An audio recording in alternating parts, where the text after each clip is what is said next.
नमस्कार, मैं अरुण कुमार पांडे। आप न्यूज वर्ड्स देख रहे हैं।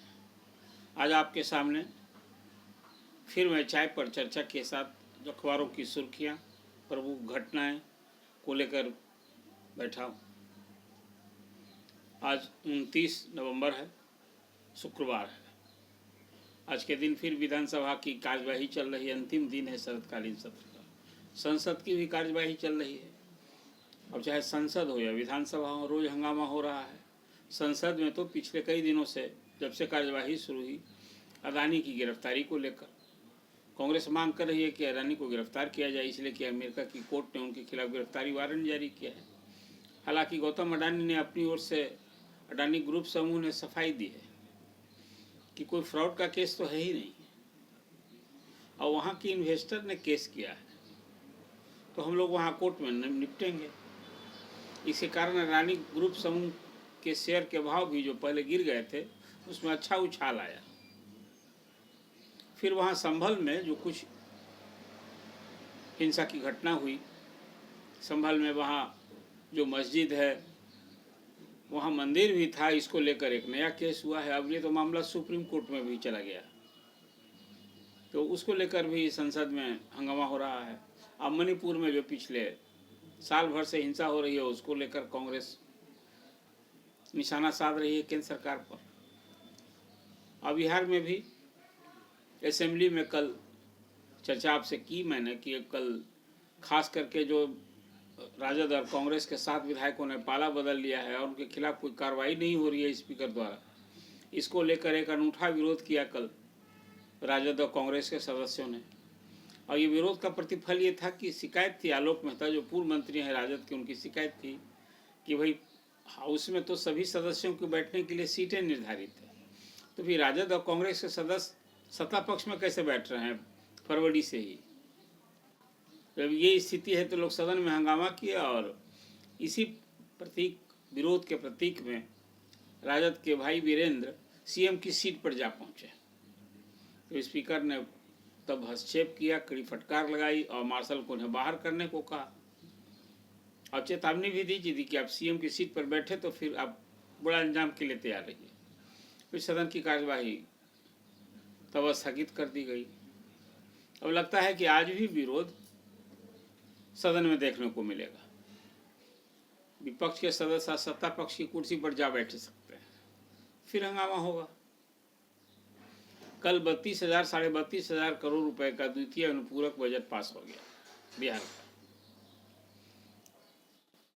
वित्त मंत्री जो उप मुख्यमंत्री भी हैं सम्राट चौधरी ने दोनों सदन में द्वितीय अनुपूरक बजट से संबंधित विनियोग विधेयक पर चर्चा में सरकार की ओर से जवाब दिया, और उसमें 2 महत्वपूर्ण बातें की।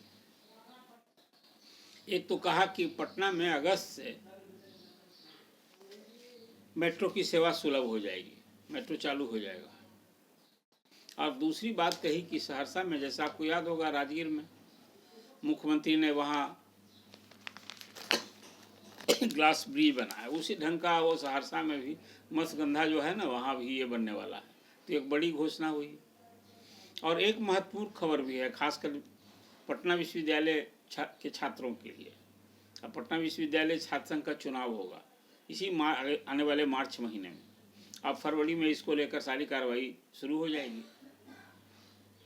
तो ये पटना की प्रमुख खबरें हैं। पड़ोसी राज्य झारखंड में कल हेमंत सोरेन चौथी बार सीएम बने, और लगातार दूसरी बार सीएम बने हैं वो। अब कल वहाँ महागठबंधन का एक मेगा शो था। उस शो में लोकसभा में विपक्ष के नेता राहुल गांधी, कांग्रेस के अध्यक्ष मल्लिकार्जुन खड़गे, बंगाल की सीएम ममता बनर्जी, सपा के अध्यक्ष अखिलेश यादव, दिल्ली के पूर्व सीएम और आप के संयोजक अरविंद केजरीवाल सहित 10 दलों के नेता शरीक थे।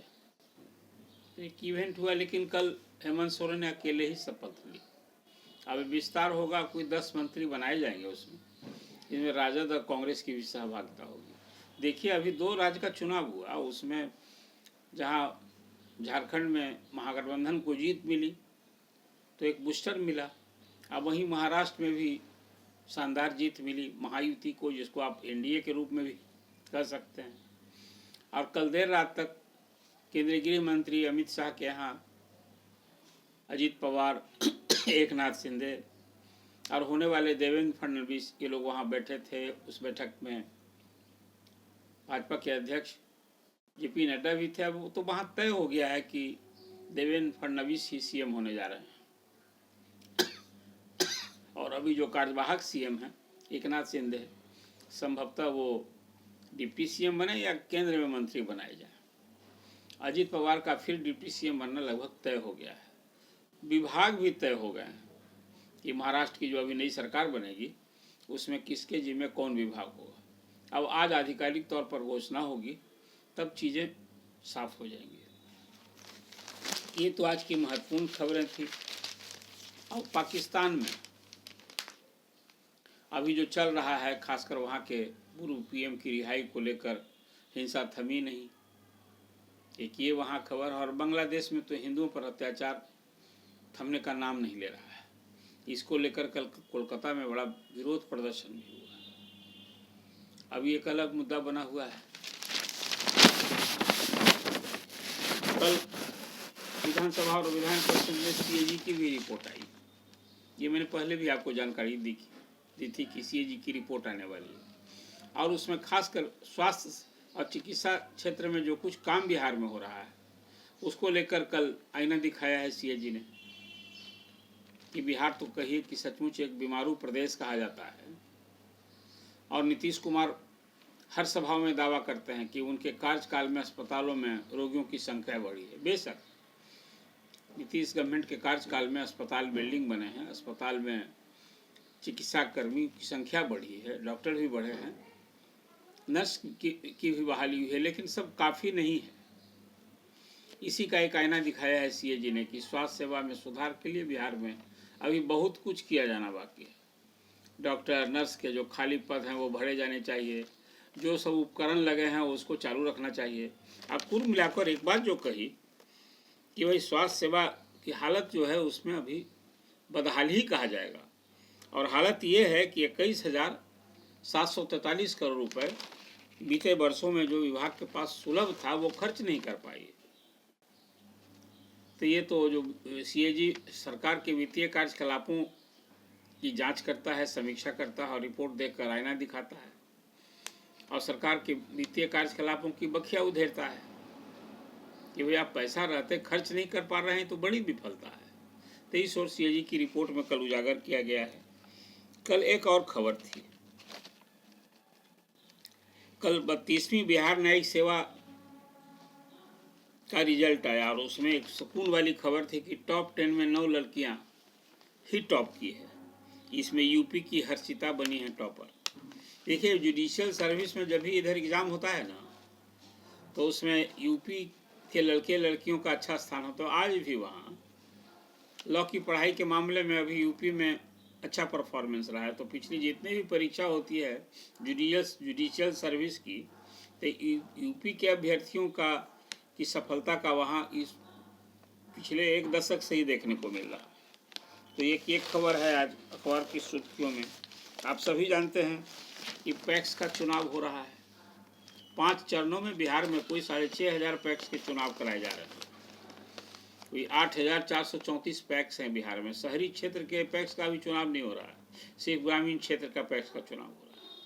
और उसमें तीसरे चरण का पैक्स का चुनाव आज होगा जिसमें 1449 पैक्सों के आज के लिए वोटिंग होनी है।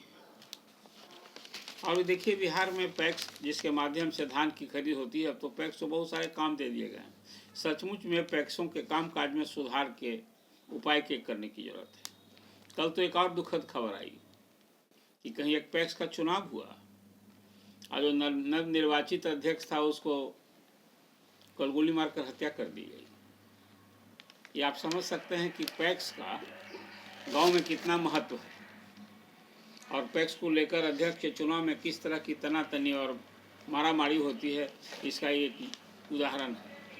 अब सरकार को तो इस पर भी ध्यान देना होगा कि शांतिपूर्ण न सिर्फ चुनाव हो बल्कि चुनाव के बाद जो हिंसा हो रही है इसको भी रोकने का उपाय होना चाहिए। और कल की जो घटना में हुआ है जिस पैक्स की हत्या हुई है उसमें जो लोग भी दोषी हैं उनके खिलाफ कार्रवाई होनी चाहिए। एक और बड़ी महत्वपूर्ण बात है, आज कांग्रेस की दिल्ली में कार्य समिति की बैठक हो रही है। अब कांग्रेस तो जो अभी ईवीएम से चुनाव हो रहा है, इसकी जगह फिर बैलेट पेपर से चुनाव करने की मांग कर रही है। एक तरह से आप कहें संपूर्ण विपक्ष अब ये मांग कर रहा है। विपक्ष की समझ है ईवीएम से जो चुनाव होता है ना, उसमें खासकर भाजपा उसमें खेल कर देती है। हालांकि मुझे इसमें कुछ जो बात लगती है ना, ये बहुत दुखद है। बैलेट पेपर से जब चुनाव होता था तो याद कीजिए पूरे देश में बिहार चुनावी हिंसा के लिए बड़ा बदनाम था। और खासकर टीएन सेशन के ज़माने में जब इसमें एक तो न सिर्फ चुनावी हिंसा थमी रुकी, बल्कि ईवीएम से चुनाव कराने से जल्दी नतीजे भी आने लगे। लेकिन अब ईवीएम से चुनाव को लेकर जो बातें होती है, खासकर विपक्ष करता है ये बात कहीं से उचित नहीं किया जाता। तो सुप्रीम कोर्ट ने भी इसको नहीं माना। सुप्रीम कोर्ट ने भी इसको खारिज कर दिया है और कहा है कि नहीं, ईवीएम से ही चुनाव होना चाहिए।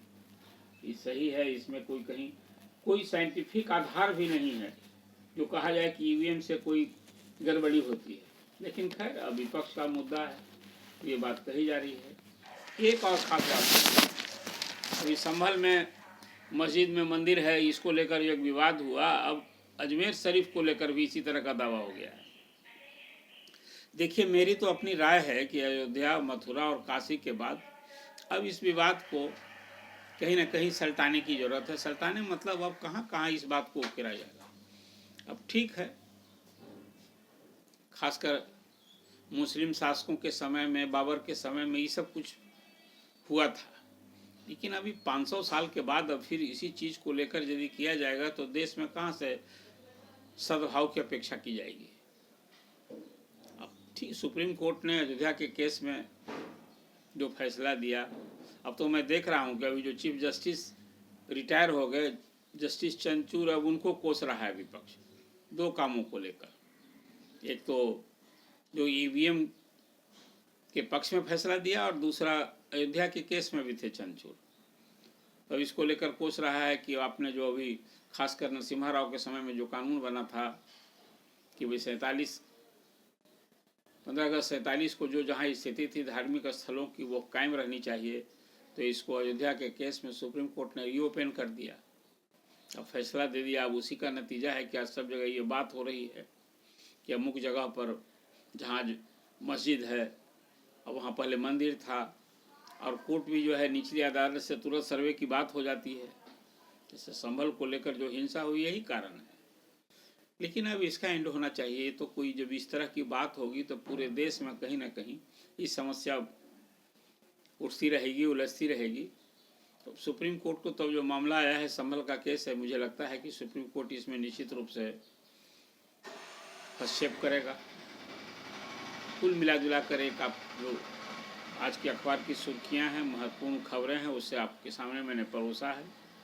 आप द न्यूज़ वर्ड्स को देखते रहिए।